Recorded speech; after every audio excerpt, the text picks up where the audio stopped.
பண்ணுங்க, சகல பிரஸ்தாவத்தை காட்டிலும் தேவன் தம்முடைய வார்த்தையை மகிமைப்படுத்தி இருக்கிறார். எல்லாவற்றுக்கும் மேலாக தேவன் தம்முடைய வார்த்தையை உயர்த்தி இருக்கிறார். சத்தியத்தையும் அறிவீர்கள், சத்தியம் உங்களை விடுதலையாக்கும். தேவனுடைய வார்த்தை நம்மை விடுதலையாக்குமா? நம் மூலியமாய் பிறரையும் விடுதலையாக்கும். தேவனுடைய வார்த்தையினால் நாமும் வாழுவோம், பிறரையும் வாழ வைப்போம். கை தட்டுவோம், பிறரையும் வாழ வைப்போம். ஹல்லேலூயா, ஹல்லேலூயா. இன்னைக்கு நாம் தியானிக்கிற பகுதி, தேவனுடைய வார்த்தையை நீங்கள் புரிந்து கொள்ள வேண்டும். தேவனுடைய வார்த்தையை புரிந்து கொள்ளாமல் இருக்கிறபடினால் சில நன்மைகளை நாம் இழந்து விடுகிறோம். இந்த பூமியிலே ரட்சிக்கப்பட்ட தேவனுடைய பிள்ளைகளுக்குள்ள என்ன நடந்திருக்கிறது? ஏன் தேவனுடைய வார்த்தையின் புரிந்து கொள்ளுதலுக்கு அவ்வளவு முக்கியத்துவம் கொடுக்கணும்னா, இந்த சாத்தான் இந்த உலகத்திலே மிகப்பெரிய ஒரு காரியத்தை அவன் எதை செய்து கொண்டிருக்கிறான் என்று சொன்னா, தேவனுடைய வார்த்தையை நீ புரிந்து கொள்ளாமல் இருக்கும் பொழுது அந்த வார்த்தை உன் இருதயத்திலிருந்து திருடி அந்த வார்த்தை மூலியமா இருக்கிற நன்மைகளை உன்னை இழந்து போக செய்வதற்காக நீ என்ன வேணாலும் செய், தேவனுடைய வார்த்தையை புரிஞ்சுக்கிறாத, தேவனுடைய வார்த்தை மேல நீ கவனமா இருக்காத.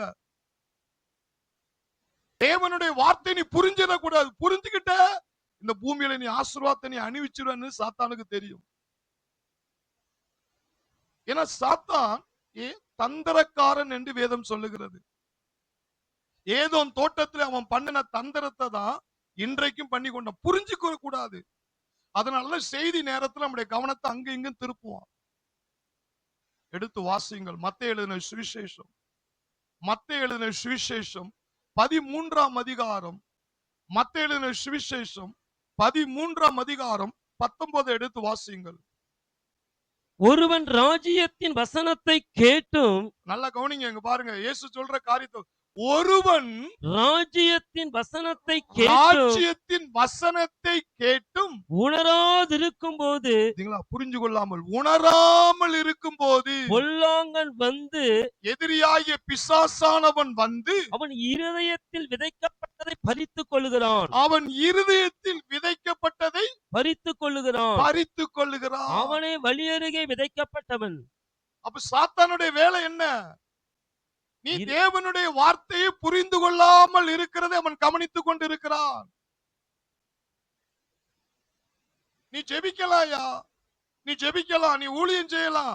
நீ தேவனுடைய வார்த்தையை புரிந்து கொள்ளாமல் இருக்க வேண்டும் என்று சத்ரு கவனமா இருக்கிறான். அந்த புரிந்து கொள்ளாமல் இருக்கிற நேரத்துல அந்த வார்த்தையில் இருக்கிற நன்மைகளை நீ அணிவித்து விடக் கூடாது என்று அந்த வார்த்தையை உன் இருதயத்திலிருந்து நினைச்சான் திருடுகிறான். அவன் ஒரு திருடன். பிசாசுக்கு ஒரு பேர் உண்டு, அவன் திருடன். அவன் திருடன். அவன் எதை திருடுறான்? நீ தேவனுடைய வார்த்தையை புரிந்து கொள்ளாமல் இருக்கும் போது அந்த வார்த்தையை திருடி அந்த வார்த்தையில் இருக்கிற வெற்றி, நன்மை, பாதுகாப்பு, உயர்வு, ஞானம், இதை நீ அனுபவிக்க கூடாது என்பதற்காக தேவனுடைய வார்த்தை அவன் திருடுகிறான். அல்லேலூயா. ஒரு ரட்சிக்கப்பட்ட தேவனுடைய பிள்ளைகள் வாழ்க்கையிலே தேவனுடைய வார்த்தை என்ன நன்மைகளை கொண்டு வந்திருக்கிறது, என்ன ஆசீர்வாதத்துக்குள் இருக்கிறான் என்கிற வார்த்தையை உன்னை புரிய விட முடியும்.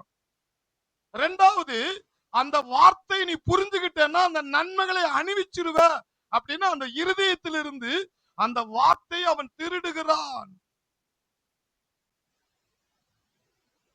அந்த வார்த்தை அவன் திருடுகிறான். நான் ரட்சிக்கப்பட்டுட்டேயா, நான் ரட்சிக்கப்பட்டு 10 வருஷம் ஆச்சு, நான் ரட்சிக்கப்பட்டு 20 வருஷம் ஆச்சு, நான் ரட்சிக்கப்பட்டு 10 ஆண்டுகள் ஒரு சைக்கிள் கூட இல்லாம தான் நான் வாழ்ந்தேன். அது ஏன்னா அது என்னுடைய அறியாமை, தேவனுடைய வார்த்தையை நான் சரியா புரியல. ஏன்னா ரட்சிக்கப்பட்டா பரலோகம் போயிடலாம், ரட்சிக்கப்பட்டா பரலோகம் போயிடலாம். அந்த ஒரு சத்தியம் தான் எனக்கு தெரிஞ்சது. ஆனா ரட்சிப்புங்கிற வார்த்தைக்குள்ள எவ்வளவு ஆசீர்வாதம் இருக்கு, எவ்வளவு நன்மை இருக்கு என்கிறத புரிந்து கொள்ளாமல் இருந்தபடினாலதான் அந்த ஆசீர்வாதத்தை அனுபவிக்க முடியாமல் போனது. காலம் செல்ல செல்ல செல்ல ஆவியானவர் கண்ணை திறந்து விட்டார். கைதட்டும். கண்ணை திறந்து விட்டார். ஹல்லேலூயா. ஒரு ரட்சிக்கப்பட்டவனுக்குள்ள தேவனுடைய வார்த்தை எவ்வளவு கிரியம் செய்து எவ்வளவு நன்மைகளை உள்ள வச்சிருக்கு. அந்த வார்த்தை நீ எப்படி ரட்சிக்கப்பட்ட, நீ ரட்சிக்கப்படும் பொழுது உனக்குள்ள என்ன மாற்றங்கள் நடைபெற்று இருக்கிறது, என்ன ஆசீர்வாதம் உனக்குள்ள இருக்கிறது என்பதை சத்ருவானவன் புரிந்து கொள்ளாமல் உன் கண்ணை குருடாக்க வைத்திருக்கிறான். அதனாலதான் நீ நன்மையை அனுபவிக்காமல் இருக்கிறாய். இன்றைக்கு பரிசுத்த ஆவியானவர் உங்கள் கண்களை திறக்கிறார். கைதட்டுவோம். உங்கள் கண்களை திறக்கிறார். ஹல்லேலூயா. இயேசு என் ஆண்டவர், இயேசு என் இரட்சகர்.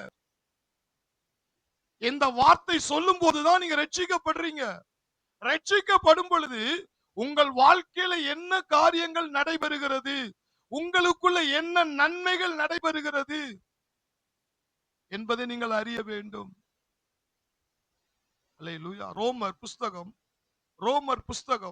10, ரோமர் புஸ்தகம் 10:9-10 என்னவென்றால் கர்த்தராகிய இயேசுவை நீ உன் வாயினாலே அறிக்கையிட்டு, கர்த்தராகிய இயேசுவை நீ உன் வாயினால் அறிக்கையிட்டு, தேவன் அவரை மரித்தோரிலிருந்து எழுப்பினார் என்று, தேவன் அவரை மரித்தோரிலிருந்து எழுப்பினார் என்று உன் இருதயத்திலே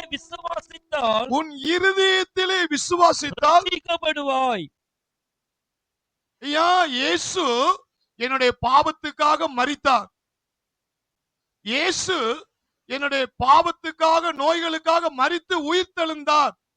உயிர்த்தெழுந்த இயேசு வாயினால் அறிக்கை இட்டாலே நீ என்ன செய்வாயா? ரட்சிக்கப்படுவாய். வாயினால அவர் சொன்னா போதும், இயேசு என் ஆண்டவர், இயேசு என் இரட்சகர் என்று வாயினால சொன்னாலே நீ என்ன செய்வியா? ரட்சிக்கப்படுவாய். ரட்சிக்கப்படுவாய். ஆமென். ரட்சிப்புனா என்னது? அவர் உன் வாழ்க்கைக்குள்ள வந்துடுறாரு, நீ அவர் வாழ்க்கைக்குள்ள, அவருக்குள்ள நீ போயிடுற. அல்லேலூயா. ஐயா, உலகத்தை படைச்சவரு, உலகத்தை படைச்சவரு உன்னுடைய வாழ்க்கையில அங்கமா மாறிடுறாரு. நீ அவருடைய பிள்ளையா செஞ்சிடற, மாறிடுற. இது எவ்வளவு நேரத்துல எனக்கு? 2 மணி நேரத்திலயா? 3 மணி நேரத்திலயா? இயேசுவே ஆண்டவர், எனக்காக மரிச்சிரு, எனக்காக உயிர்த்திரு அப்படின்னு வாயினால அறிக்கையிட்ட சொல்லுங்க, அந்த நொடி பொழுது பரலோக தேவனுக்கு நீ பிள்ளையா மாறுற. உன்னுடைய வாழ்க்கையில தகப்பன் உன் வாழ்க்கை அவர் ஆளுகை செய்கிறார். கைத்தட்டும். ஆளுகை செய்கிறார். ஒரு நொடி பொழுதிலே சொல்லுங்க, ஒரு நொடி பொழுதிலே பரலோகத்தின் குடிமகனா நீ மாறுகிறாய்.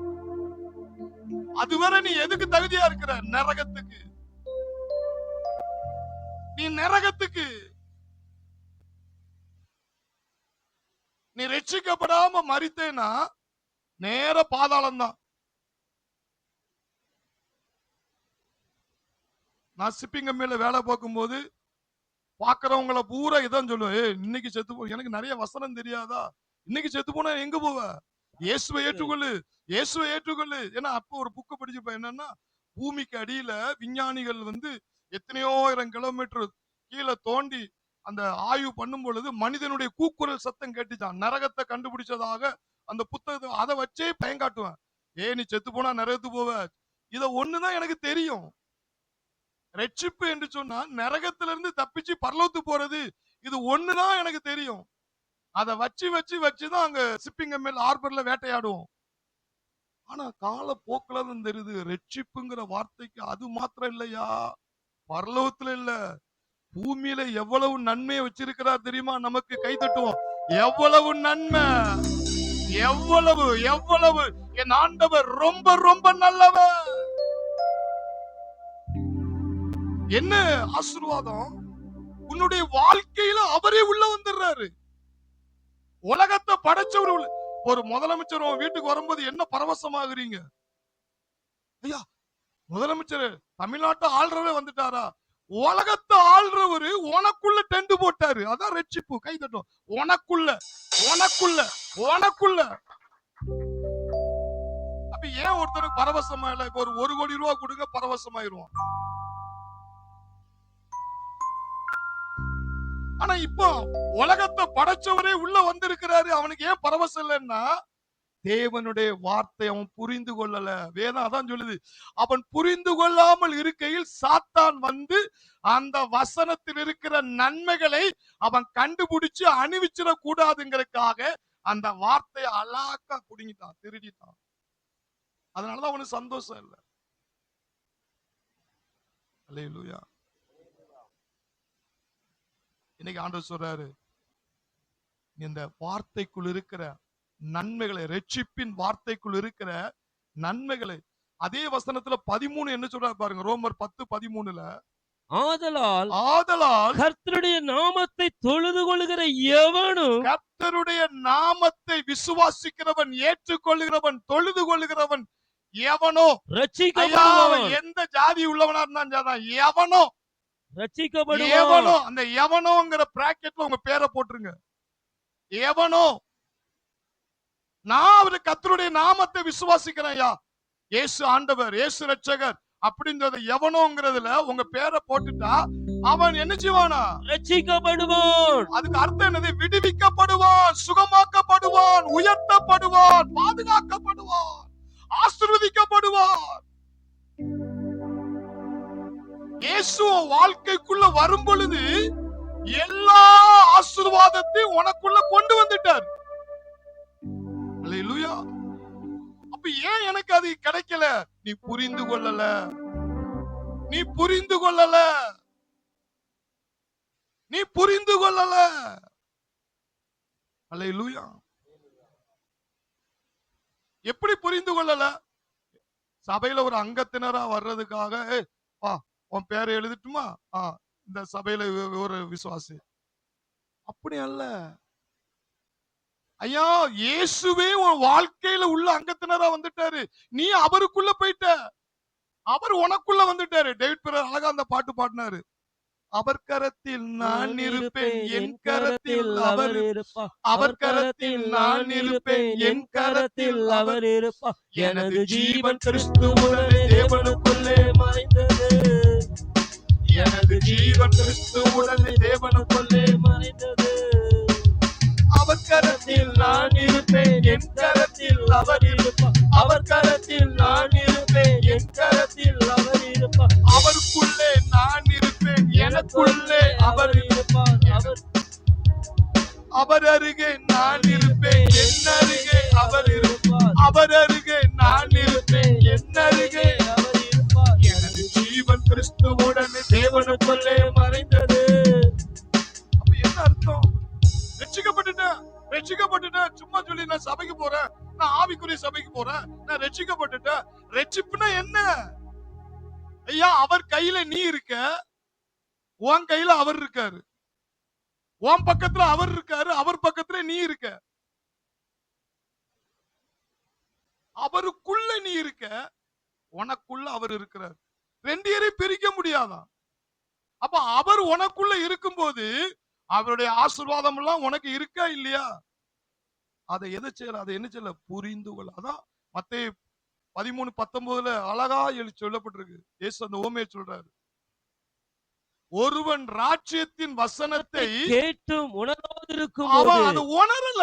ஐயா, ரட்சிப்புன்னா என்னமோ சபைக்கு போறதா ரட்சிப்பு அப்படி நினைச்சுக்கிட்டு இருக்கான்.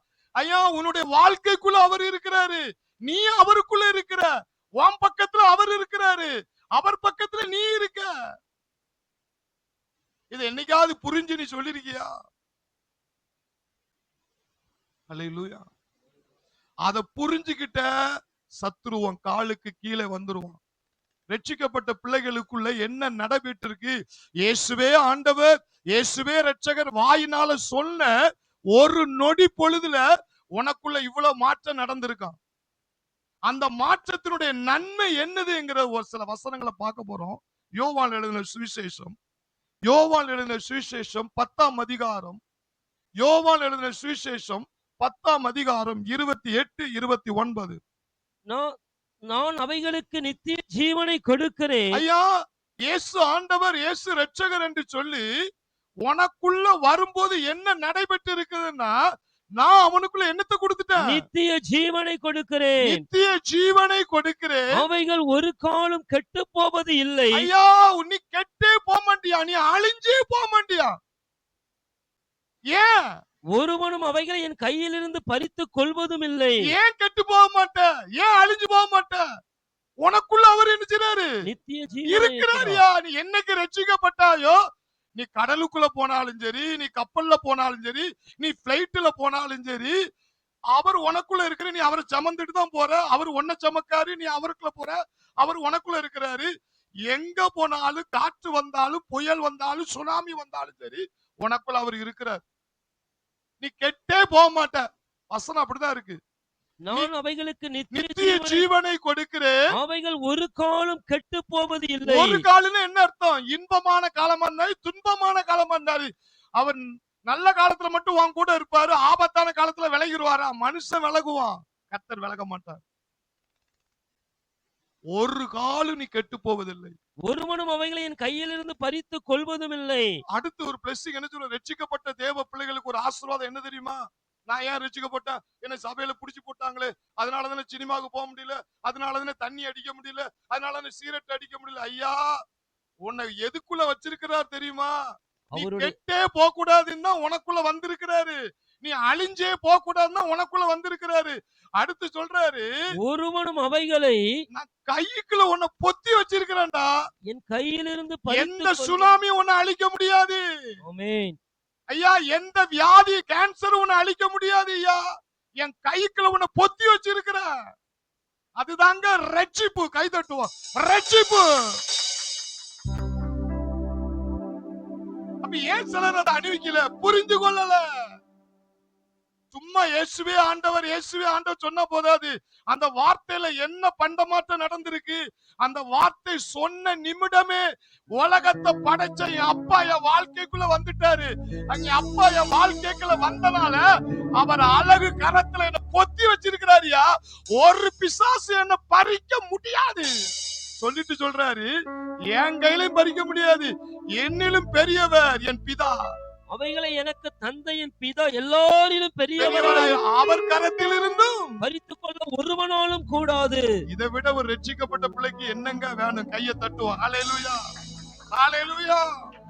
கர்த்தரின் கரத்தில் நான் இருப்பேன், ஒருவரால் பறிக்க முடியாது.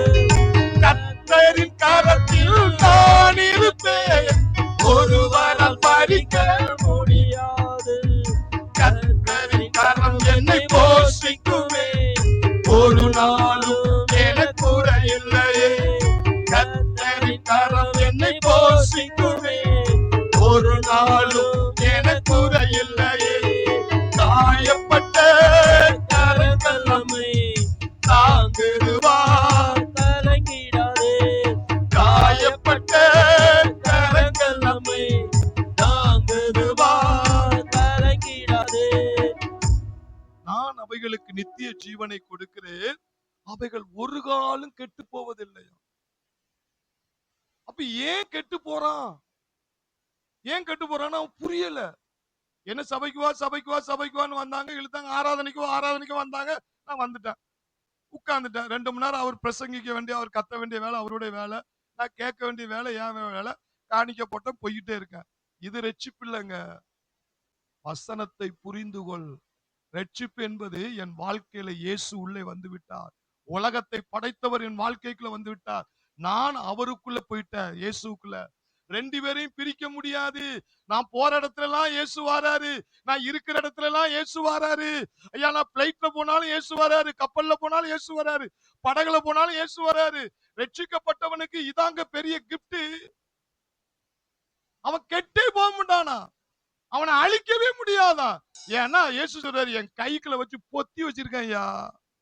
என் கைக்குள்ள வச்சு என் கையை தடுக்க முடியுமா? என் கையில இருந்து பிசாசு பறிக்க முடியுமா? என் பிள்ளைய தட்டிட்டு போக முடியுமா? சொல்லிட்டு சொல்றாரு, அவர் என்னில என் பிதா பெரியவரா இருக்கிறாரு, அவர் கையில இருந்து நிச்ச முடியாதா? பறித்துக் கொள்ள ஒருவனாலும் கூடாது. ஒருவனால் என்ன, ஒரு லூசிபரால முடியாது, ஒரு இயற்கை வல்லமை உன்னை அழிக்க முடியாது. ஏன்னா நீ ரட்சிக்கப்பட்டவன். கை தட்டுவோம். நீ ரட்சிக்கப்பட்டவன், நீ ரட்சிக்கப்பட்டவன். அல்லேலூயா, அல்லேலூயா. தேவனுடைய பிள்ளைகளே, ரட்சிப்பு என்பது ஒரு சாதாரண நினைக்கிறாங்க. என்னை சும்மா ரட்சிக்கப்பட்ட வச்சு சபைகளை புடிச்சு போட்டாங்கயா, அங்கிட்டும் போக முடியாம இங்கிட்டும். அது எவ்வளவு விலை மதிக்க முடியாது தெரியுமா?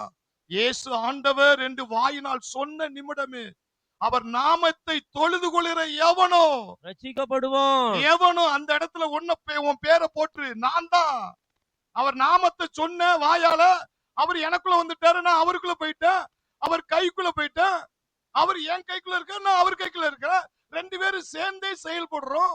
இதை விட உலகத்துல பெரிய பாக்கியம் என்ன? என்ன ஒருத்தன் கொல்றதுக்கு கத்தி எடுத்து குத்த வந்தா இயேசுவின் சேர்த்துதான் குத்துவான். குத்த முடியுமா? ஏன்னா அவர் கரத்துல இருக்கிற, அவர் என் கரத்துல இருக்கிறார்.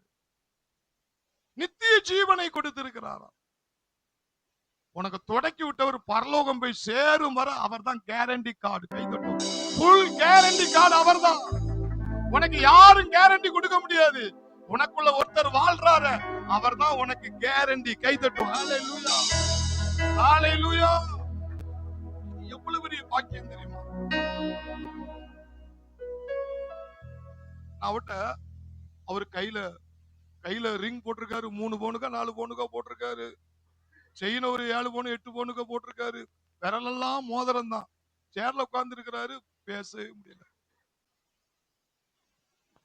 ஏகப்பட்ட பழைய காலில சொத்து கொண்டாடி சொல்லுது, அவங்களுக்கு அங்க சொத்து பிரிச்சு கொடுத்துருக்காங்க, இங்க சொத்து பிரிச்சு கொடுத்துருக்காங்க. மக சொல்லுது அந்த சொத்தை வித்து இங்க வாங்க, அப்படி சொல்லிக்கிட்டே இருக்கு. ஆனா அவர் இப்படிதான் இருக்காரு. நான் மனசுல ஓடுது, அவர் போட்டு இருக்கிற நகைகள், அவருக்கு சுத்தி இருக்கிற வீடுகள், சொத்துக்கள், அது அவரை பேச வைக்குதா? அவர் அந்த ஜீவனை பாதுகாக்குதா? ஆனா அவருக்குள்ள ஒருத்தர் வாழ்றார, அவரை புரிஞ்சுக்கிட்டா வாழ்ந்துருவான். கை தட்டுவான், வாழ்ந்துருவான். ஹalleluya, ஹalleluya. அப்ப காசு பணம் தேவையில்லைங்கிறதுக்காக சொல்லல, ஆனா அது மேல இருக்கிற ஒரு வெளிப்பாடு. ரட்சிக்கப்பட்டவன், ரட்சிக்கப்பட்டவனுக்குள்ள அந்த வார்த்தை சொல்லும் போது எனக்குள்ள என்ன பண்டமாட்டம் நடந்திருக்கு, எனக்குள்ள என்ன வேலை நடந்திருக்கு என்கிற அறிவை அந்த வார்த்தையை சாத்தான் புரிந்து கொள்ளாத அளவுக்கு இதயத்தை திருடி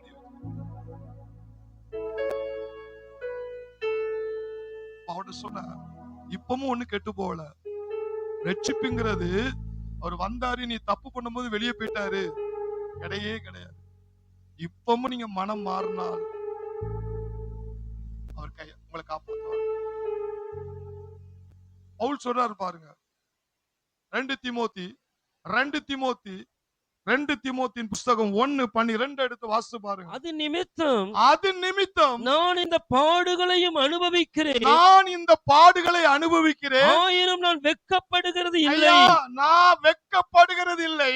ஏனென்றால் எதனால நான் வெட்கப்பட்டு போக மாட்டேன்? ஏனென்றால் நான் விசுவாசித்திருக்கிறவர் இன்னார் என்று அறிவேன். வாழ்க்கைக்குள்ள வந்தாரே இயேசு, அவர் யார் என்பதை நான் சரியா புரிஞ்சு வச்சிருக்கிறேன். விசுவாசிக்கிறவர் இன்னார் என்று அறிவேன். நான் அவரிடத்தில் ஒப்பு கொடுத்ததை, ரட்சிக்கப்படும் போது என் வாழ்க்கை அவருக்கு ஒப்பு கொடுக்கிறேன்.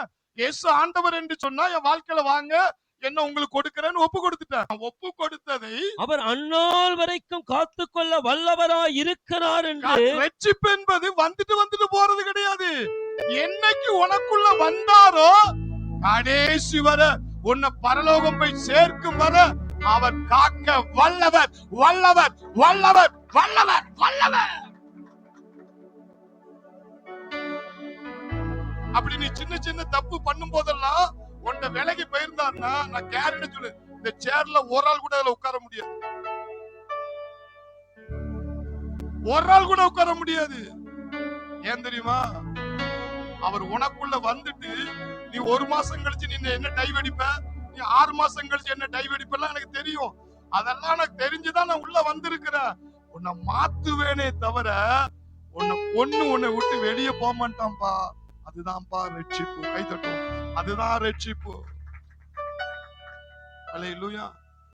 அதே 2 தீமோத்தேயின் புஸ்தகம் 2:13 பவுல் உடன் ஊழியர் தீமோத்தேயுக்கு சொல்றாரு பாருங்க. நாம் உண்மையில்லாதவர்களா இருந்தாலும் பவுல் சொல்றாரு பாருங்க, இந்த இடத்துல என்ன சொல்றாரு? நாம் உண்மையில்லாதவர்களா இருந்தாலும் ஐயோ நான் சின்ன பொய் சொல்லிட்டேனே, ஐயோ மாப்பிள்ளை கோவப்பட்டனே, ஐயோ என் மனைவிட்ட சண்டை போட்டனே, ஐயோ ஐயோ ஐயோ நான் வேலையில சின்ன தப்பு பண்ணிட்டேனே, ஐயோ இன்னைக்கு நான் ஜெபம் பண்ணலையே, ஐயோ எங்க அம்மாவை ஏத்து பேசிட்டேனே, எங்க அப்பாவை ஏத்து பேசிட்டேனே. அது தப்புதான். அப்படி தப்பு பண்ணும் போதெல்லாம் உன்னை விட்டு ஆண்டவர் விலகி இருந்தாருன்னா என்ன ஆயிருக்கும்? இதுல உட்கார முடியுமா? செய்தி கேட்க முடியுமா? ஆண்டவர் என்ன சொல்றாரு தெரியுமா? பவுல் சொல்றாரு, நாம் உண்மை இல்லாதவர்களா இருந்தாலும் அவர் உண்மையுள்ளவராய் ஒரு இருக்கிறார். கையை தட்டுவோம். அவர் உண்மையுள்ளவராய் இருக்கிறார். ஹalleluya. அவர் உண்மையுள்ளவராய் இருக்கிறார். ஹalleluya. உனக்குள்ள வந்தவர் உன் மேல அவ்வளவு அன்பு, அவ்வளவு காதல். நீ தப்பே பண்ணாலும் உன்னை மாத்தணும் தான் நினைக்கிறாரு, உன்னை திருத்தணும் நினைக்கிறாரு.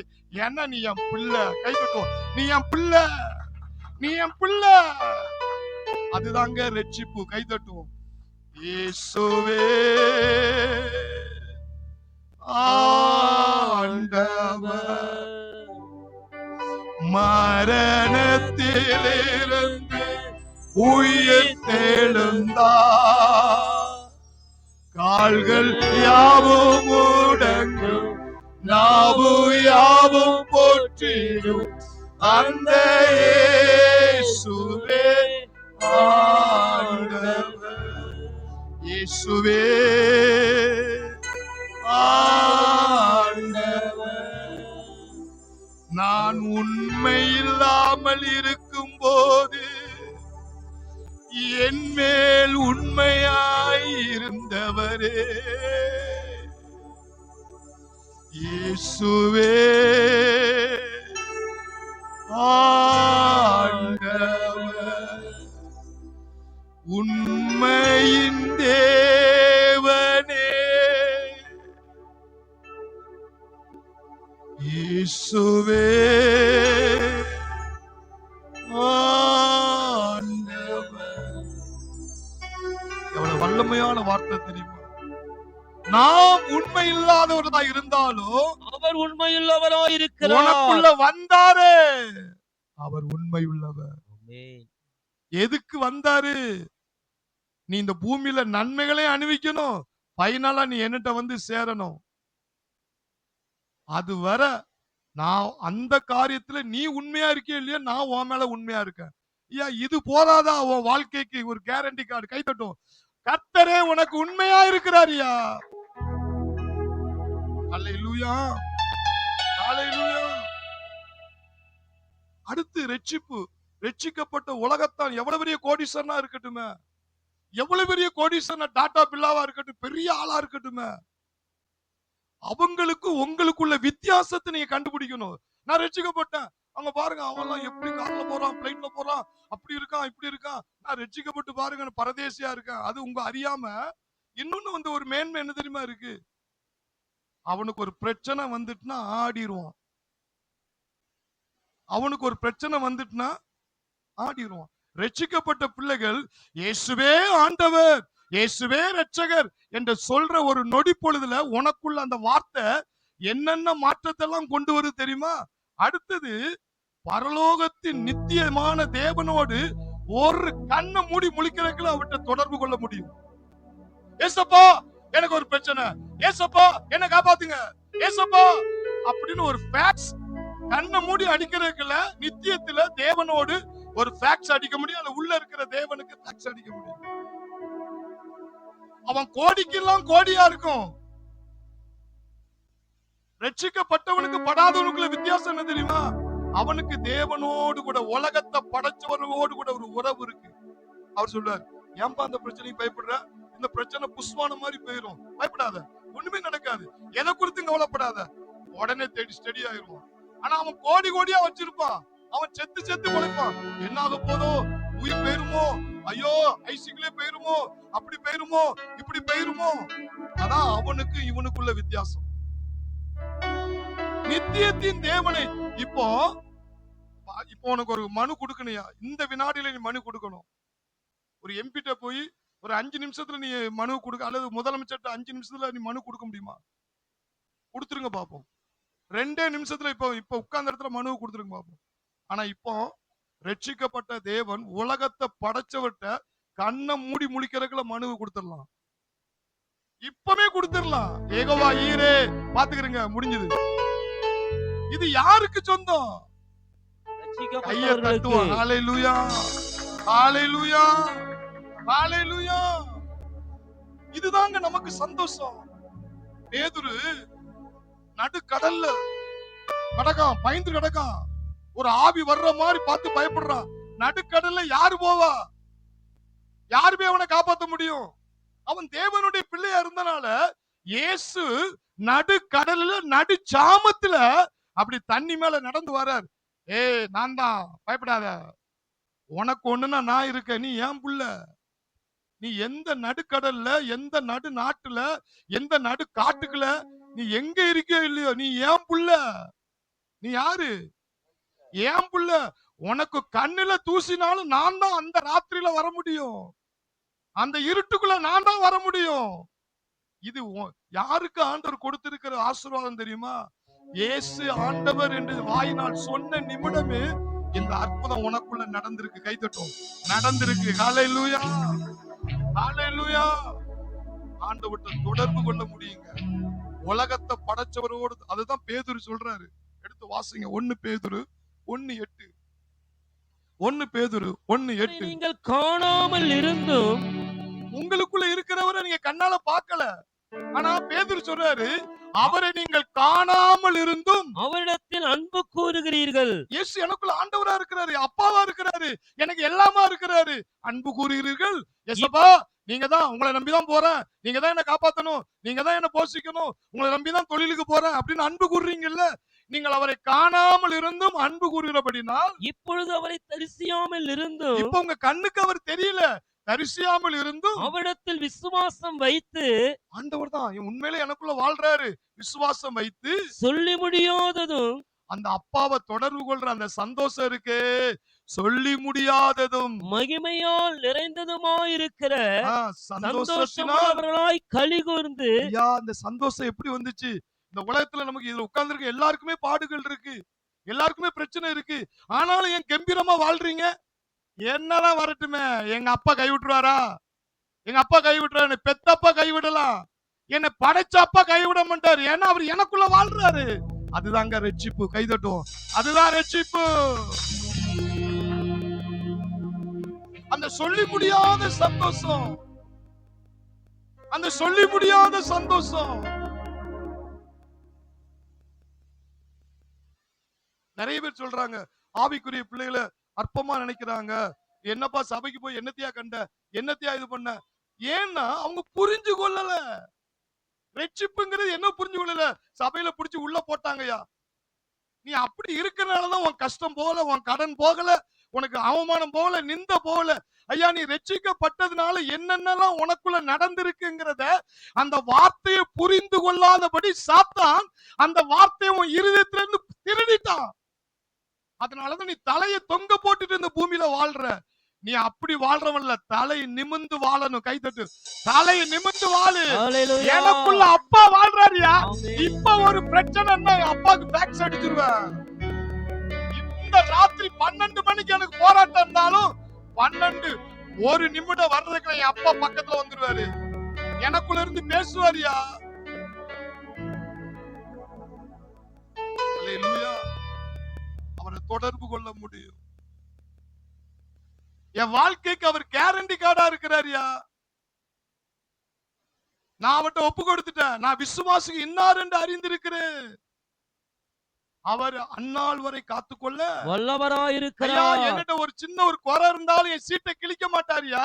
அந்த குறையை சுட்டி காட்டி என்னை திருத்துறாரு. நான் உண்மை இல்லாதவரா இருந்தாலும் எனக்குள்ள வாழ்றவர் உண்மை உள்ளவர். கைதட்டுவோம். உண்மை உள்ளவர். அடுத்த வினாடி சொல்றாரு, என்ன நீ தொடர்பு கொள்ளலாம்ப்பா, என்னை தொடர்பு கொள்ளலாம். இந்த வாக்கியம் ரட்சிக்கப்பட்ட தேவனுடைய பிள்ளைகளுக்கு கிடைச்சிருக்கு. அல்லேலூயா, அடுத்த ஒரு வசனம் சொல்றாரு, அப்போ ஆசீர்வாதம் வீடு வாசல் காசு பணம் கடன் பிரச்சனை தீர்க்க மாட்டாரா? அதுக்குள்ள இருக்குங்கிறத நீ அறியல, கண்டுபிடிங்க. அடுத்து சொல்றாரு பாருங்க, 2 பேதுரு 1 2 பேதுரு 1 3 4 எடுத்து வாசிங்க. நம்முடைய மகிமையினாலும் இங்க பாருங்க, இங்க கடன் பிரச்சனை இருந்து ஈஸியா வெளியே வந்துருவீங்க பாருங்க. நம்முடைய மகிமையினாலும் காரியத்தினாலும் நம்மை அழைத்தவரை அறிகிற அறிவினாலே, அவருடைய பிள்ளைய அழைச்சிட்டார்ல, ரட்சிக்கப்பட்டுட்டீங்கல்ல, நம்மை அழைத்தவரை அறிகிற அறிவினாலே. ஐயா, அந்த அறிவை நீ கோட்டை விட்டுறாத. ரட்சிப்புக்குள்ள என்ன இருக்கு? அப்பாவுடைய இதெல்லாம் பிள்ளைக்கு தானே. அவரை அறிகிற அறிவினாலே ஜீவனுக்குன்னு என்னது? உண்ண உணவு, உடுத்த உட, குடியிருக்கிற வீடு, சுகம், சமாதானம், சந்தோஷம், உனக்கு மனைவி, பிள்ளைகள், சொத்து, இது எல்லாத்தையும் நான் அந்த ஆர்பர்ல நான் வெற்றிக்கப்பட்ட புதுசுல எனக்கு இந்த சத்தியம் எல்லாம் தெரியாது. செத்து போனா நரகத்து போயிருவேன், இயேசுவை ஏற்றுக்கொள்ளு, இத ஒன்னே வச்சு அவங்கள பயங்காட்டி சபைக்கு இழுத்துட்டு வந்துருவேன். ஆனா இப்ப அப்படி கிடையாது. இயேசுவை ஏற்றுக்கொண்டா உண்ண உணவு, உடுத்த உட, குடியிருக்கிற வீடு இல்லாம வாழ்றியா? என் அப்பா உள்ள வந்தா கோடீஸ்வரரியா? அவர் உள்ள வந்தா அவர் மாட்டுக்கொட்டையில பிறக்கிறது காரணம், அவர் சிலுவையில அரை நிர்வாணத்தோடு சட்டை இல்லாம தொங்குறது காரணம், நீ நல்லா ட்ரெஸ் பண்ணி வாழணுங்கிறதுக்காகத்தான் அப்பா உனக்குள்ள வந்திருக்கிறார். கைதட்டும், உனக்குள்ள வந்திருக்கிறார். அதான் சொல்றாரு, ஜீவனுக்கும் தேவ பக்திக்கும் வேண்டிய தேவபக்தி ஆவிக்குரிய வரங்கள் 9 வரங்கள், அப்போஸ்தலன், தீர்க்கதரிசி, போதகர்கள், சுவிசேஷகர்கள், பகுத்தறி வரம், ஞான வரம், சுகமளிக்கிற வரம், அந்நிய பாஷை வரம், ஜீவனுக்கும் தேவபக்திக்கு வேண்டிய யாவற்றையும் அவருடைய திவ்ய வல்லமையானது நமக்கு தந்தருளதும் அன்றி, திவ்ய வல்லமையானது நமக்கு தந்துட்டாரா? எது மூலியமா தந்திருக்காருன்னு பாருங்க. தந்தருளி இச்சையினால் உலகத்தில் உண்டான கேட்டுக்கு தப்பி, இந்த உலகம் நம்மள பாவத்துல தள்ளுறதுக்கு இச்சை வருமா? இச்சையினாலும் உலகத்தில் உண்டான கேட்டுக்கு தப்பி, இந்த பிரச்சனை பிசாசு பிடியில இருந்தெல்லாம் நீ தப்பிக்கணும்னா திவ்ய சுவாபத்துக்கு பங்குள்ளவர்களாகும் பொருட்டு, தெய்வீக சுவாபத்துக்கு என்னது? அப்பாவுடைய சுவாபம். ஏன் நீ ரட்சிக்கப்படும் போது உனக்கு என்ன நடந்திருக்கு? அதுதான் அடிக்கடி சொல்லுவேன், மறுபடியும் பிறந்திருக்கிற சத்தியம் தெரியலன்னா, நீ ரட்சிக்கப்பட்டது நீ சரியா நம்பல, நீ 100க்கு 100 நீ ஆசீர்வதிக்கப்படவே முடியாது. நான் ஒரு நாளைக்கு 50 அடியா சொல்லுவேன், நான் தேவனால் பிறந்தவன். நான் அந்த அப்பாவுக்கு பிறந்தாலும் நான் 2வது தேவனால பிறந்திருக்கேன். அந்த அப்பாவுக்குள்ள ஜீன் எனக்குள்ள இருக்கு. ஒரு மாங்கொட்டைய போட்டா மாமரம் வரும், ஒரு பலாக்கொட்டைய போட்டா பலாமரம் வரும். ஏசப்பாக்கு பிறந்திருக்கனால, அந்த ஜீன் எனக்குள்ள இருக்கிறனால, அவருடைய தெய்வீக சுவாபம், அவருடைய ஆவியின் கனி, அவருடைய அதிகாரம், அவருடைய ஞானம், அவருடைய எல்லாமே எனக்குள்ள இருக்கு. அவருடைய தெய்வீக வசனம் இருக்கு பாருங்க, அவருடைய தெய்வீக சுவாபத்திற்கு பங்குள்ளவர்களாகும் பொருட்டு அதான் மேன்மையும் அருமையான வாக்குத்தத்தம் அவைகளினாலே நமக்கு அருளப்பட்டிருக்கிறது. அதை எப்படி நீ கண்டுபிடிக்கணும்னா, வார்த்தை மூலியமா தான் உனக்கு அதை கொடுக்கிறாரு. அதை நீ அறிஞ்சுக்கிட்ட, அப்பா எனக்குள்ள வாழ்றதுனால அப்பாவுடைய ஐஸ்வர்யம் எனக்குள்ள இருக்கு, அப்பாவுடைய பாதுகாப்பு எனக்குள்ள இருக்கு, அப்பாவுடைய ஞானம் எனக்குள்ள இருக்கு. இத கண்டுபிடிச்சிட்டா உலகத்தானுடைய ஞானத்தை விட தேவ பிள்ளைகள் பீட் பண்ண முடியும். ஏன் பீட் பண்ண முடியல தெரியுமா? உலகத்தான் ஸ்டாண்ட் பண்றான், தேவ பிள்ளைகள் பின்னுக்கு வராங்க. எதனால தெரியுமா? வசனத்திலே சொல்லியாச்சு, அவர்கள் வேத வசனத்தை புரிந்து கொள்ளாமல் இருக்கும் பொழுது சாத்தான் இருதயத்துல எதை திருடுறானா? வசனத்தை திருடுவான். ஐயா, நீ அதுல கவனமா இருந்த, உலகத்தான பீட் பண்ணிட்டு நீ மேல போயிருவ. கை தட்டும், நீ போயிருவ மேல. ஹல்லேலூயா. சாத்தானுடைய தந்திரம் அதுதாங்க. அவருடைய திவ்ய சுவாபத்துக்கு பங்குள்ளவர்களாகும் பொருட்டு. அது உடனே தெரியாம மாதிரி இருக்கலாம். இப்ப மாங்கொட்டையை போட்டுட்டு நாளைக்கே போய் மாமரத்துல போய் பழத்தை பறிக்க முடியுமா? முடியாது. அந்த கொட்டை விதைங்க, அது வளர்ந்து அப்படி மரமாகி அது கை காத்து அது பழம், அப்பதான் நீ. அதே மாதிரிதான் தேவனுடைய வார்த்தை விதை. இருதயங்கிறது நிலம், அதுக்குள்ள போடுவேன். நானும் இயேசு ஒன்றா இருக்கிறோம், நானும் இயேசு ஒன்றா இருக்கிறோம். அவர் இயேசுக்குள்ள இருக்கிறதெல்லாம் எனக்குள்ள இருக்கு. இயேசுக்குள்ள இருக்க எழுப்புதல் அபிஷேகம், இயேசுக்குள்ள இருக்க அதிகார அபிஷேகம், இப்படி சொல்லிட்டே இருப்பேன். சொல்லும் போது என்னன்னா நீ நினைக்கிற அது விதை, அது உள்ளம் வளருது. அது மரமாகும் பொழுது, அதை பறிக்கிற அளவுல வரும் பொழுது, தேவர்களைப் போலவே நீ வேலை செய்ய வேண்டும். தேவர்களைப் போலவே, தேவர்களைப் போலவே. ஆனா நீ உனக்கு அந்த அறிவு வேணும். நான் மறுபடியும் பிறந்திருக்கேன். எல்லாரும் மறுபடியும் பிறந்தவங்க சாத்தான விரல இட்டு சொல்லுங்க, ஏ சாத்தானே, என்னமோ தோத்துட்டேன்னு நினைக்காத. சொல்லுங்க, தோத்துட்டேன்னு நினைக்காத. நான் மறுபடியும் பிறந்திருக்கிறதுல கவனமா இருக்கிறேன். அந்த வார்த்தையை நான் புரிஞ்சு கொண்டுட்டேன். அந்த ஜீன், அந்த வித்து எனக்குள்ள இருக்கு. அது இருக்கிறதுனால சாத்தா என்ன அழிக்க முடியல. ஆனா திரும்ப திரும்ப ட்ரை பண்ணுவேன், விட மாட்டேன். கர்த்தர் என்ன மேலாக்குவார், கீழாக்க மாட்டார். ஹல்லேலூயா, ஹல்லேலூயா. வசனத்துல அறியாத காலத்துல நான் போய் சில 10 வருஷமா ஓட்ட சைக்கிளே இல்ல, சைக்கிள் இல்லாம 5 வருஷம் ஓட்டுனேன். அதுக்கப்புறம் ஓட்ட சைக்கிள்ல ஒரு 5 வருஷம் ஓட்டுனேன். அதுக்கப்புறம் அந்த சைக்கிளை திருடுக்கு செவரேறி குச்சி சைக்கிளை தூக்கிட்டு போயிட்டான். அப்புறம் ஒரு ஓட்ட டியூஸ் பெட்டி வந்துச்சு. அதுக்கப்புறம் பாருங்க MIT வந்துச்சு. அப்பெல்லாம் எனக்கு வசனத்துடைய வெளிச்சம் தெரியல. ஏதோ தாராரு, ரட்சிப்புங்கிறது பரலோகம் தானையா, போய் சேர்ந்தா போதும் அப்படின்னு. ஆனா வேத வசனம் எழுது, ஜீவனுக்கும் தேவபக்திக்கும் வேண்டிய யாவற்றையும் அவருடைய திவ்ய வல்லமையானது நமக்கு தந்தருளி, அடுத்த இச்சைகள்னாலும் கேட்டுகளுக்கு தப்பி திவ்ய சுபாவத்தை, திவ்ய அவருடைய சுபாவம் அப்படின்னு ஆவியின் கனி, அன்பு, சந்தோஷம், நீடிய பொறுமை, சாந்தம், இச்சை அடக்கம். சொல்லுவாங்க எனக்கு அன்பே கிடையாது. பிசாசு போய் சொல்றாங்க, பிசாசு போய் சொல்றான். எங்க அம்மா அன்பு கிடையாது, எங்க அப்பா அன்பு கிடையாது, நான் என் அப்பா மேல அன்பு கிடையாது. அது பொய். அது வெளிப்படையா தெரியலாம். ஏசப்பா உனக்குள்ள வாழ்றாருல்ல, அந்த திவ்ய சுபாவம் உனக்குள்ள இருக்குல்ல, அந்த அப்பாவுடைய அன்பு இருக்கு, அப்பாவுடைய சாந்தம் இருக்கு, அப்பாவுடைய பொறுமை இருக்கு. அது கண்ணுக்கு தெரியாம இருக்கலாம். ஆனா இயேசு உனக்குள்ள வாழ்றது உண்மையானால் அந்த கனி, அந்த வரம் உனக்குள்ள இருக்கு. கை கட்டுவோம், இருக்கு, இருக்கு. சாத்தானுடைய பொய்ய நம்பாத. அது வளர வளரதான் தெரியும். அந்த விதைய வளர விடு, சோர்ந்து போயிடாத.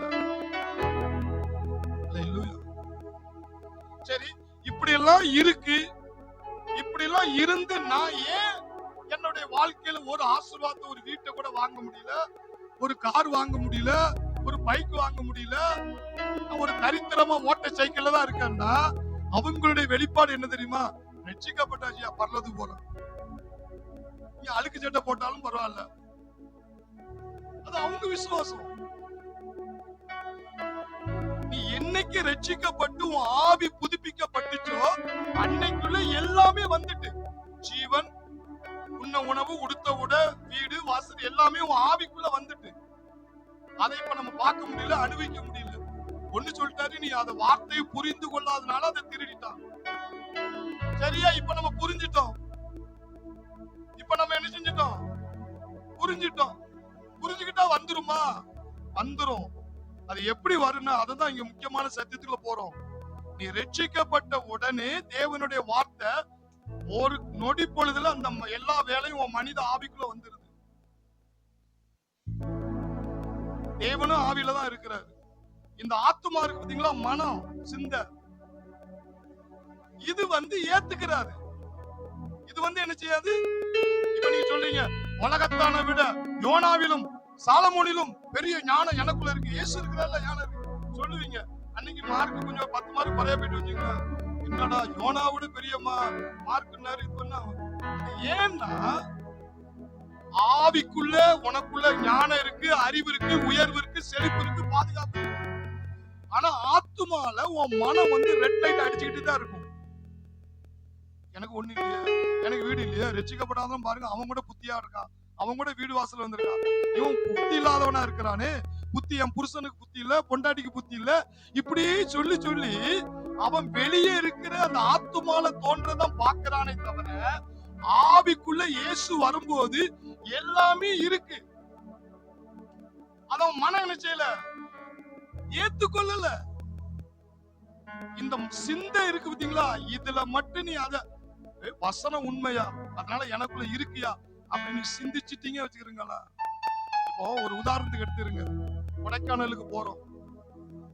கொடைக்கானலுக்கு போறோம். அந்த கொடைக்கானல் குளு குளுன்னு இருக்கும், அங்க ஜில்லுன்னு இருக்கும், நல்லா என்ஜாய் பண்ணலாம், நல்லா விளையாடலாம், ஓடலாம் அப்படி நினைச்சுதான் கொடைக்கானலுக்கு போறீங்க. சிலர் நல்லா என்ஜாய் பண்றாங்க. சிலர் என்ன தெரியுமா, கொடைக்கானல் ரூமுக்குள்ள உட்கார்ந்துருவாங்க. அவனுக்கு கடன் கொடுக்கணுமே, இவனுக்கு என்ன செய்யலாம், ஐயோ என் பிள்ளைக்கு ஏதாவது ஆபத்து வந்துருமோ, என் பிள்ளை எதுல மாட்டிடுமோ, என் பிள்ளைக்கு ஏதாவது சிக்கலும். ஆனா ஆள் கொடைக்கானல்ல தான் இருக்கும். கொடைக்கானல் கொடைக்கானலா தான் இருக்கு. கொடைக்கானல்ல இருக்கிற கூலிங் இருக்கதான் செய்யுது, கொடைக்கானல்ல இருக்கிற மழை இருக்குது, அதுல எந்த மாற்றமும். இந்த ஆளுடைய சிந்தை எப்படி இருக்கும், அங்க தூத்துக்குடியில தான் இருக்கும். அந்த கடைக்காரன் வருவானே, அவனை எப்படி சமாளிக்கலாம், ஐயோ என் பிள்ளைக்கு இப்படி பிரச்சனை வந்துருமே, ஐயோ என் மாப்பிள்ளை இப்படி பட்டு, ஐயோ எனக்கு வேலையில இப்படி பிரச்சனை, ஐயோ எனக்கு ஊழியத்துல இப்படி பிரச்சனை. ஆள் கொடைக்கானல்ல இருந்து இந்த ஜில்னஸ்ல தான் இருக்கும். ஆனா அந்த ஜில்னஸ் தெரியாது. அவன் மண்டைக்குள்ள என்ன இருக்கும், என் பிள்ளைக்கு பிரச்சனை, என் பிள்ளைக்கு பிரச்சனை, என் மாப்பிள்ளைக்கு பிரச்சனை, ஐயோ எனக்கு சரீரத்துல பிரச்சனை, ஐயோ எனக்கு உடம்புல ஒரு மாதிரி பண்ணுது. ஆனா குளு குளுன்னு ஜில்லுன்னு அந்த டூரிஸ்ட் ஏரியால தான் இருப்பான். ஆள் தான் இருக்கும், மண்டபுரம் எங்க இருக்கும், தூத்துக்குடியில தான் இருக்கும். அப்போ அவன் கொடைக்கானலுக்குள்ள இருந்துமே கொடைக்கானல என்ன செய்யல அவன் அணிவிக்க முடியல. அதுக்கு காரணம் என்ன, அவனுடைய சிந்தனை. சிந்தனை. அதே மாதிரிதான் இயேசு உனக்குள்ள வரும் பொழுது ஜீவனுக்கும் தேவ பக்திக்கும் வேண்டிய யாவற்றையும் உனக்குள்ள தந்துட்டாரியா, அது உன் ஆவில இருக்கு. அத ஆத்மாவாகிய சிந்தையில நினைச்சுக்கிட்டே வாழ்ந்துட்டேன்னா கோல் அடிச்சிருவேன். கை தட்டும், கோல் அடிச்சிருவேன். அல்லேலூயா. நான் 10th முடிச்சு வேலை கிடைக்காம அலைகிறேன். வேலை கிடைக்காம அலையும் போது எங்க அண்ணனுக்கு நிறைய ஃப்ரெண்ட்ஷிப் உண்டு. அவன் எங்க அண்ணன் நடுவுல அண்ணன் வந்து ஃப்ரெண்ட்ஷிப்லாம் எல்லாம் ஹை லெவல்ல உள்ள ஃப்ரெண்ட்ஷிப் தான். அதுல ஒரு முஸ்லீம் சகோதரர் உண்டு, பார்த்திபன் சொல்லிட்டு. அவன் நல்லா எஸ்டேட், அவங்கள முதலாளிகள் நல்ல பழக்கம். அங்க கொண்டு அந்த அவட்ட கொண்டு விட்டு என் தம்பிக்கு சேர்த்து விடுப்பா, வேலைக்கு சேர்த்து விடுனோன்னா, எங்க வீட்டுல யாருமே பள்ளிக்கூடம் போவாது. எல்லாம் 2ஆம் கிளாஸ் 3ஆம் கிளாஸா. நான் ஒருத்தன் தான் 10 வரை படிச்சிருக்கனால வீட்டுல கொஞ்சம் பள்ளிக்கூடம் போற 10 வரை படிச்சுட்டானா ஒரு கெத்து. அதனால எங்க அப்பாவே எங்க அம்மாவுக்கு தெரியாம நிறைய பள்ளிக்கூடம் போறான் நம்ம வீட்டுல குடும்பத்துல ஒருத்தன் தான் படிக்கான்ட்டு எங்க அம்மாவுக்கு தெரியாம நிறைய பணங்கள்லாம் கொடுத்து வச்சிருப்பாங்க. அண்ணன் மாதிரி எல்லாருமே 3 பேருமே பைசா கொடுப்பாங்க. என் கூட சுத்துற பையங்க அல்லது படிக்கிற பையங்கெல்லாம் பாத்தீங்கன்னா அவன் வேலை பார்க்கறவங்கள்ட்ட இல்லாத காசு என்னட்ட இருக்கும். அந்த அளவுக்கு ஊதாரித்தனமா சுத்திட்டு ஜாலியா இருந்தனால அப்படிப்பட்டவனை கொண்டு கொண்டு எங்க விட்டாச்சு, இவனுக்கு வேலைக்கு சேர்த்து விட்டு ஒரு முஸ்லீம் மூலியமா எங்க கேரளால கேலிக்கேட் என்ற வைத்திரி, கேரளா கோழிக்கோடுல இருந்து ஒரு 2.5 மணி நேரம் 3 மணி நேரம் வைத்திரிங்கிற ஒரு எஸ்டேட்ல கொண்டு சேர்த்து விட்டாச்சு. அங்க போய் நிக்க, அங்கெல்லாம் எஸ்டேட்ல டவுசர் போட்டுட்டு ஒரு யூனிஃபார்ம் மாதிரி கொடுத்துருப்பாங்க, கையில ஷூ எல்லாம் போட்டுட்டு காட்டுக்குள்ள கொண்டு என்ன கொண்டு விட்டுட்டாங்க. எங்க விட்டுட்டாங்க, காட்டுக்குள்ளவே விட்டுட்டாங்க. அங்க பாத்தீங்கன்னா 3 மணி 4 மணிக்கெல்லாம் இருட்டாயிரும். முத நாள் ரூம்ல தங்கியிருக்கேன், தனியா அந்த ரூம் கொடுத்துருக்காங்க. ரூம்ப சுத்தி பாத்தீங்கன்னா மலைப்பாம்புலாம் ஓடுது, இந்த பலா மரத்துல பாம்பு மலைப்பாம்புலாம் ஓடுது. அப்பமே முடிவு பண்ணிட்டேன், இந்த இடம் நமக்கு செட் ஆகாது, எஸ்கேப் ஆயிட வேண்டியதான் அப்படின்ட்டு. 2ஆவது நாள் வேலைக்கு வந்திருக்கேன்.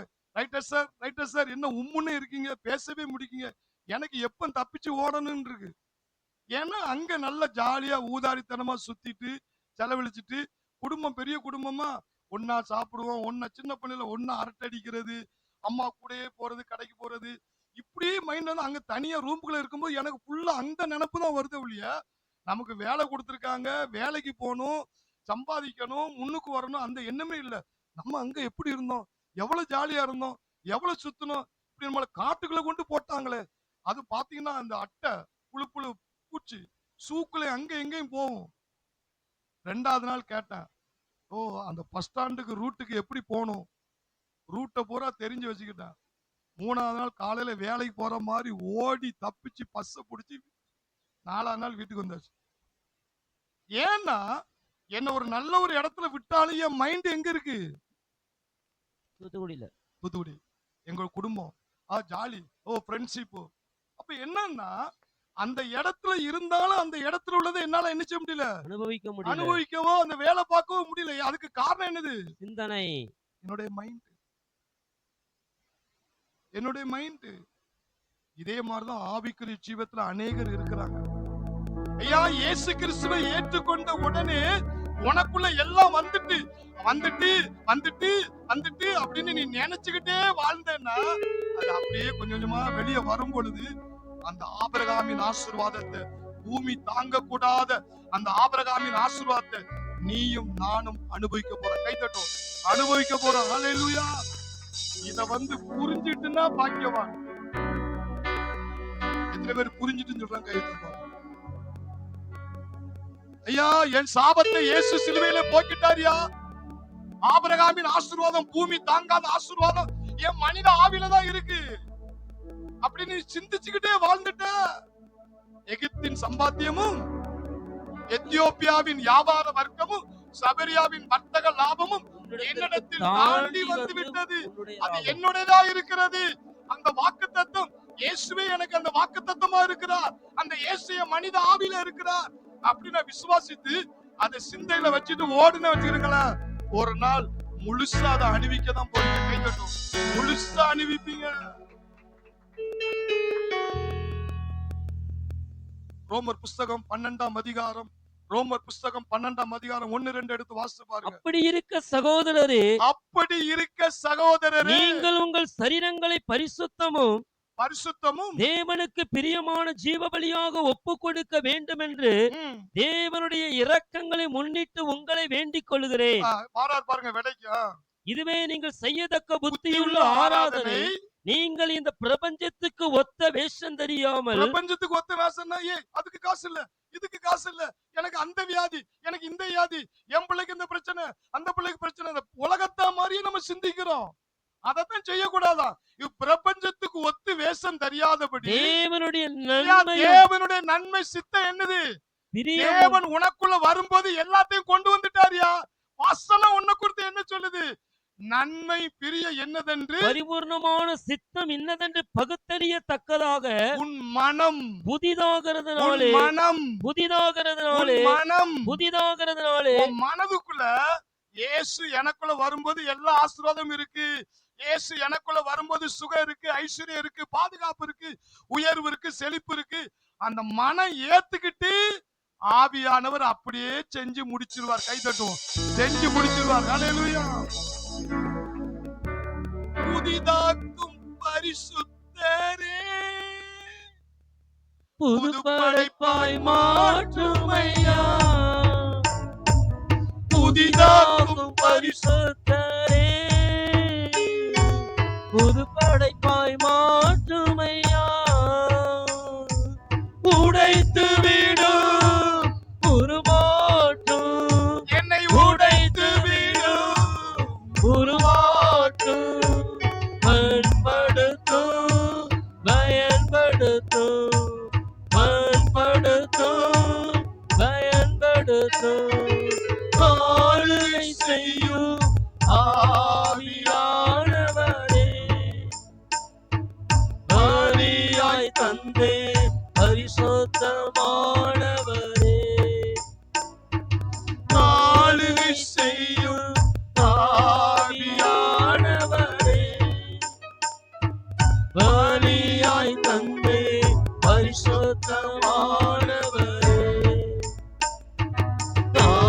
ஆவியானவரே,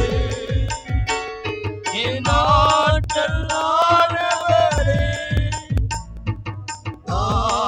ஆவியானவரே, என் ஆற்றல் ஆனவரே.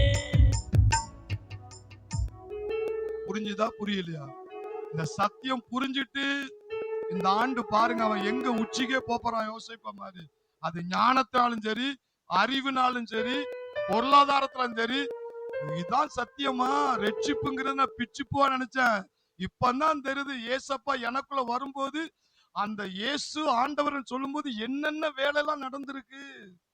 அப்ப என் மனம் ஏத்துக்கொள்ளாதனாலதான். நான் படிக்கிற காலத்துல 10th படிக்கும் போதெல்லாம் இந்த கணக்குல எடுக்கிற மார்க்லாம் பாத்தீங்கன்னா எல்லாம் 12 மார்க். ஏன் தெரியுமா?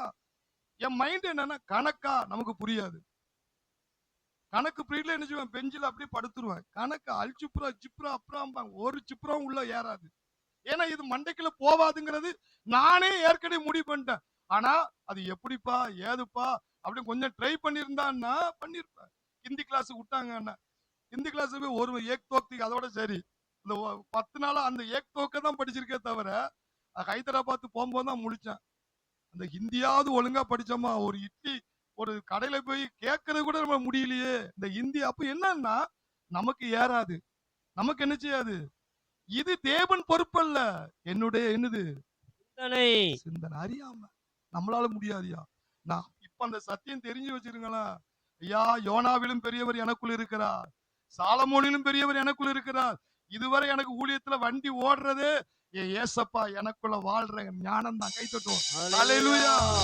கை தட்டுவோம். ஹalleluya. ஹalleluya. ஹalleluya. ஹalleluya. நீ உலகத்துல சுத்தி இருக்கிறத பார்க்காத. எடுத்து வாசிங்க 2 கொரிந்தியர் 5:17. இப்படி இருக்க ஒருவன் ஒருவன் கிறிஸ்துவுக்குள் இருந்தால் புது சிருஷ்டியா ஐயா, இருக்கிறான். இயேசு உனக்குள்ள வாழ்றாருங்கிறத நீ கண்டுபிடிச்சிட்டேன்னா அவருக்குள்ள இருக்கிற புதுசு புதுசு ஞானம், புதுசு புதுசு அறிவு, எல்லா கணக்குல வெற்றி பெறக்கூடிய எல்லாமே உனக்குள்ள இருக்குயா. உன் பழசு ஒளிஞ்சிட்டியா. பழையவைகள் ஒளிந்து போயின. ஐயா, அது சிலுவையில ஆண்டவர் ஒளிச்சிட்டாரியா. இப்ப உயிர்த்தெழுந்த இயேசு எனக்குள்ள ரட்சிக்கப்படும் வரும்போது எல்லாமே புதுசாயிட்டியா. ஆமென். அது எனக்கு ஆரம்பத்துல தெரியாம போச்சு. சொல்லுங்க, கிறிஸ்துவுக்குள் புது சிருஷ்டியா சிருஷ்டியா இருப்பேன் என்று சொல்லல. அந்த இருக்கிறேன். வசனத்தை பாருங்க, புது சிருஷ்டியா இருக்கிறாய். உன்னுடைய பழசெல்லாம் ஒளிந்து போயின. உன்னுடைய பழசெல்லாம் ஒளிந்து போயின. உன்னுடைய பழசெல்லாம் ஒளிந்து போயின. எல்லாம் புதிதாயின. எல்லாம் புதிதாயின. அப்பா உனக்குள்ள வந்துட்டாருன்னா அப்பாக்குள்ள புதுசு பூரா உனக்குள்ள இருக்கு இருக்கு. அதாங்க விசுவாசம். கை தட்டுவோம். இயேசு கிறிஸ்துவுக்குள் நான் புதிய சிருஷ்டியாகி விட்டேன். இயேசு கிறிஸ்துவுக்குள் நான் புதிய சிருஷ்டியாகி விட்டேன். இயேசு கிறிஸ்துவுக்குள் என் பழசெல்லாம் புதிதாயின. இயேசு கிறிஸ்துவுக்குள் என் பழசெல்லாம் புதிதானது. யோவான் 6:63. ஆவியே ஆவியோ உயிர்ப்பிக்கிறது, மாம்சமானது ஒன்றுக்கும் உதவாது. மாமிசமானது ஒன்றுக்கு உதவாது. நான் சொல்லிய வசனங்கள் ஆவியாயும் ஜீவனாயும் இருக்கிறது. இந்த வார்த்தையுடைய வெளிச்சம் என்ன தெரியுமா? மாமிசம் ஒண்ணுக்குமே உதவாது. ஐயா, உன் மாம்ச கண்ணுல வெளிய பாக்குறீல்ல, இப்படி வியாதி இருக்கு, இப்படி கடன் பிரச்சனை இருக்கு, இவ்வளவு பிரச்சனை இருக்கு, என் பிள்ளைக்கு பிரச்சனை இருக்கு, இது எப்படி தீரப்போகுது, இது எப்படி தீரப்போகுது. வார்த்தைக்கு வெளிய பாக்குறது எல்லாம் மாமிசம் தாங்க. உன்னை குறித்து வசனம் என்ன சொல்லுது? உன் பிள்ளையை குறித்து வசனம் என்ன சொல்லுது?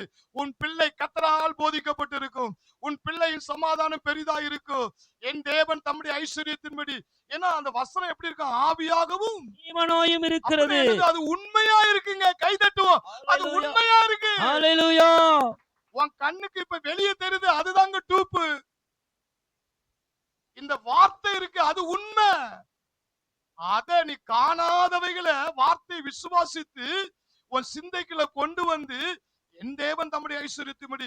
அது எத்தனை லட்ச கடனா இருந்தானே ஐயா, என் குறைகள் எல்லாம் கிறிஸ்து இயேசு மகிமைக்கு நிறைவாக்கிட்டார். அதை சிந்தைக்குள்ள வை. நீ அதை வைக்கிற விட்டுட்டு நீ சிந்தைக்குள்ள கடனு, ஐயோ ஏறுது, எப்படி அடைக்க முடியும், ஏது அடைக்க முடியும், இத வச்சேன்னா மாமிசம் ஒன்றுக்கும் நினைச்சாது உதவாது. ஆவியோ உயிர்ப்பிக்கிறது. நான் சொல்லிய வசனமோ ஆவியாயும் ஜீவனாயும் இருக்கிறது. உண்மையா இருக்கியா? அது மேல உன் சிந்தையை கொண்டு வா. ஆவிக்கும் உன் மனித ஆவிக்குள்ள எல்லாம் கிளியர். உன் சிந்தைக்குள்ள அதை வெளியே கொண்டு வா. கிறிஸ்துவுக்குள் உன்னதங்களின் ஐயா பரலோகத்துல இருக்கிற முழு ஆசீர்வாதம் கிறிஸ்துக்குள்ள இருக்கு. அந்த கிறிஸ்துவுக்குள்ள நான் இருக்கிறேன். அத்தனை ஆசீர்வாதம் எனக்குள்ள இருக்குன்னு அப்படியே இந்த வசனத்தை சிந்திச்சு நீ வாழ்ந்துட்ட, உன்ன மாதிரி இந்த பூமியில கொடுத்து வைத்த ஒருவனும் கிடையாது. கை தட்டுவோம். ஒருவனும் கிடையாது. மத்தேயு 10:32.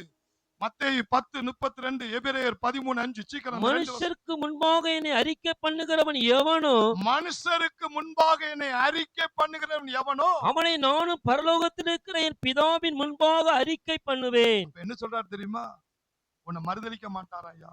ஐயா, ரட்சிக்கப்பட்ட தேவனுடைய பிள்ளையே, உனக்குள்ள இயேசு வந்துட்டாரா? நீ சிந்தையை மட்டும் கரெக்ட். என் தேவன் என்னை கைவிட மாட்டார், என் தேவன் என்னை கடைசி வரை நடத்துவார் அப்படி நீ பூமியில அறிக்கையிட்டா, இயேசு பரலோகத்துல உனக்கு முன்னாடி அறிக்கையிட உன்னை மறுதலிக்கவே மாட்டார்.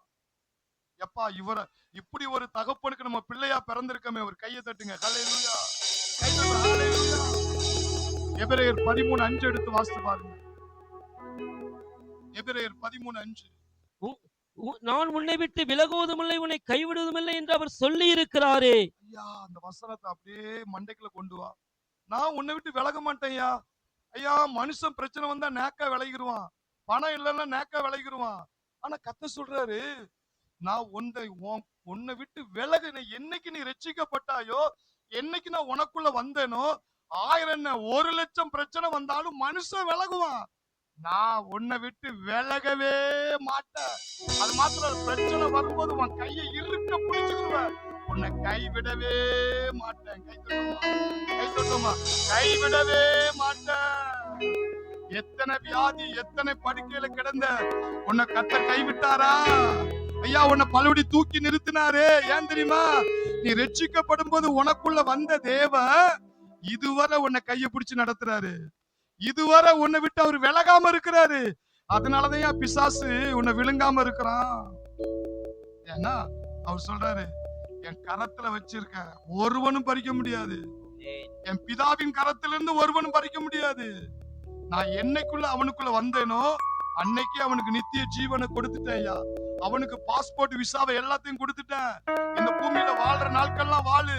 கடைசியா நீ அந்த பரலோகத்துல வந்து சேரும் வர உன்னை எந்த பிசாசு பறிக்க முடியாது. அதுதாங்க இயேசு ஆண்டவர் என்ற அந்த சொல்லுகிற வார்த்தைக்கு அவ்வளவு பவர்ங்க. கை தட்டும், அவ்வளவு பவர். ஹல்லேலூயா. இயேசுவே, கண்களை மூடுவோம். ஆண்டவர் மரணத்திலிருந்து உயிர் தெழுந்தார், கால்கள் யாவும் முடங்கும், நாவு யாவும் போற்றிடும் அந்த இயேசுவே ஆண்டவர். ரட்சிக்கப்பட்ட புதுசுல எத்தனை அடி, எத்தனை அவமானம், கணவனால் அடி மிதி. இயேசு விலகினாரா? இயேசு விலகினாரா? உன்னை கைவிட்டாரா? ஏன் தெரியுமா? அவர் வார்த்தை உண்மை, அவர் வார்த்தை உண்மை. நான் உன்னை விட்டு விலகுவதும் இல்லை, மனிதர்கள் உன்னை எதிர்த்தார்களே, மனிதர்கள் உன்னை குடியிருக்க கூடாது என்று நினைத்தார்களே, அவர்கள் ஜெயித்தார்களா? ஏன்? கர்த்தர் உன் கூட இருந்தா. நீ ரட்சிக்கப்பட்ட நாளில் இருந்து இந்த நாள் வரை உன் கூட இருக்கிறார், விலகல. இறுதி வரை அவர் தான் இருக்க போகிறார், கடைசி வரை அவர் தான் நடத்த போகிறார். ரட்சிக்கப்பட்ட ஜனமே, உனக்கு ஒப்பானவன் யார்? நீ பாக்கியவான், நீ பாக்கியவான். தேவனுடைய வார்த்தையை புரிந்துகோ. திரும்ப திரும்ப ஆண்டவர் அதான் சொல்றாரு, வார்த்தையை புரிந்து கொள்ளாதபடினால் சாத்தான் வந்து இருதயத்திலே வசனத்தை திருடினான். இன்றைக்கு ஆண்டவர் உங்களோடு கூட பேசிக் கொண்டிருக்கிறார். தேவனுடைய வார்த்தை புரிஞ்சுக்கோ, தேவனுடைய வார்த்தை புரிஞ்சுக்கோ. பைபிளை வாசிப்பது, தியானிப்பதற்கு முதலிடம் கொடு. நீ அதை மட்டும் புரிஞ்சுக்கிட்ட, அப்பாவுடைய லவ்வ கண்டுபிடிச்சிருவ, அப்பாவுடைய அன்பை கண்டுபிடிச்சிருவ, அப்பா உனக்குள்ள வாழ்ற ஞானத்தை கண்டுபிடிச்சிருவ, அவருக்குள்ள இருக்கிற தெய்வீக சுவாபத்தை கண்டுபிடிச்சிருவ. ஜீவனுக்கு உண்ண உணவு, உடுத்த உட, படிக்க ஞானம், அறிவு, புத்தி எல்லாத்தையும் கண்டுபிடிச்சிருவ. ஐயா, ஆவிக்குரிய வரங்கள், கனிகள் எல்லாத்தையும் நீ கண்டுபிடிச்சிருவ. அது எல்லாமே வார்த்தை மூலியமா உனக்கு கொடுக்கப்பட்டிருக்கிறது. கரங்களை தட்டி கர்த்தரை மகிமைப்படுத்தும். ஓ glory glory glory glory glory. ஓ மகிமையின் தேவனே, ஆவியானவரே, இயேசு ஆண்டவர் என்கிற வார்த்தை எங்களுக்கு எவ்வளவு அற்புதமாய் வெளிப்படுத்தினீர் ஆண்டவரே. உமக்கு கோடி நன்றி ஆண்டவரே. ஆண்டவரே, மனிதர்கள் எங்களை கைவிட்டிருக்கலாம்ப்பா, நீர் எங்களை கைவிடலப்பா. இந்நாள் வரை எங்களோடு கூட இருந்தவரே. ஓ, அம்மாவும் நீரே, அப்பாவும் நீரே, அம்மாவும் நீரே, அம்மாவும் நீரே, உங்கள் பிள்ளை என்றோ நான் உங்கள் பிள்ளை என்றோ, அப்பா நான் உம்மை பார்க்கிறேன், அன்பே நான் உம்மை துதிக்கிறேன், ஏசப்பா நான் உம்மை பார்க்கிறேன். அவரை நோக்கிப்பா. ஒரு கிறிஸ்தவனுக்கு வெற்றி எங்க இருக்கு தெரியுமா? நீ ரட்சிக்கப்பட்ட உடனே வந்துட்டு உன்னுடைய ஆத்துமா, என் மனம் இருக்கு, சிந்த வெளி உலகத்தை பார்த்தே வாழ்ந்துராத, வெளி மனிதனை பார்த்தே வாழ்ந்துராத, இந்த வேதத்தை பார்த்தே வாழ்ந்துரு. இந்த வேதம் தான் உனக்கு புரிய வைக்கும். அப்பா உனக்கு என்னெல்லாம் வச்சிருக்கிறாரு, உனக்கு என்னென்ன பாதுகாப்புலாம் இருக்கு, யாருடைய கையில இருக்க, உன்னை யாரும் பறிக்க முடியாது. இத நீ புரியணும்னா வேதத்தே பாரு, வெளியே இருக்கிற உலகத்தை பார்க்காத. அப்பா நான் உம்மை பார்க்கிறேன், அன்பே நான் உம்மை துதிக்கிறேன், ஏசப்பா நான் உம்மை பார்க்கிறேன். ஸ்தோத்திரம் அப்பா. இந்த சத்தியம் ஒவ்வொரு உள்ளத்துல புரியட்டும். இன்னைக்கு நிறைய இருக்குல்ல, ஆண்டவர் ஒரு எழுச்சியை உண்டாக்குறார். நான் ரட்சிப்பு என்பது சாதாரணமா நினைச்சேன், அதனாலதான் ஒவ்வொரு அடியும் எனக்கு ஆசீர்வாதமா மாறிட்டியா, ஒவ்வொரு சோதனை எனக்கு மகிமையா மாறிட்டியா. அவர் கையில இருந்து ஒருவனும் பறிக்க முடியாது. நீ கெட்டே போக மாட்ட ஐயா, நீ கெட்டே போக மாட்ட. உன் தேவனாயி கர்த்தர் சொல்றாரு, நீ கெட்டு போக மாட்ட, நீ அழிஞ்சு போக மாட்ட, நீ தலை நிமிர்வ. என்னை அப்பா சொல்லி இருக்கிறாரு, நான் உனக்கு நித்திய ஜீவனை கொடுத்திருக்கிறேன். ஒரு காலு நீ கெட்டு போவதில்லை, ஒரு காலு என் கையில இருந்து ஒருவனும் உன்னை பறிக்க முடியாது. உன் பக்கத்துல 1000 பேர் வந்தாலும், வலது பக்கத்துல 16 பேர் வந்தாலும் உன்னை ஒரு அசைக்க முடியாது.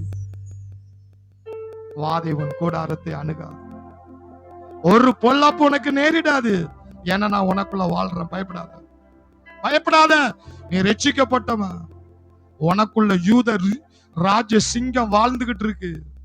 அந்த சிங்கத்தை பீட் பண்ண எந்த மிருகமும் கிடையாது.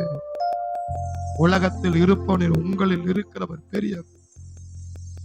பயப்படாத, பயப்படாத. கர்த்தர் சொல்றாரு, அந்த ரட்சிப்பு முழுமையா நிறைவேற போகுது. உன் மூலியமா கர்த்தருடைய மகிமை வெளிப்பட போகுது. உன் மூலியமா மகிமை வெளிப்பட போகுது. நான் உயிருள்ள தேவன் என்பதை உன் மூலியமா தான் நான் உலகத்துக்கு காட்ட போறேன்.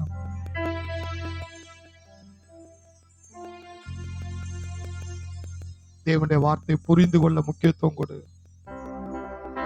வார்த்தையை பைபிளை படிக்க முக்கியத்துவம் கொடு. தேவனுடைய வார்த்தையை அறிந்து கொள்ள முக்கியம். இதை நீ புரிந்து கொள்ளல, நீ ரட்சிக்கப்பட்டதே அர்த்தம் இல்லாத மாதிரி நீ இந்த பூமியில நீ கஷ்டப்பட வேண்டியது வரும். ரட்சிப்புக்குள்ளே இவ்வளவு ஆசீர்வாதம் இருக்கா?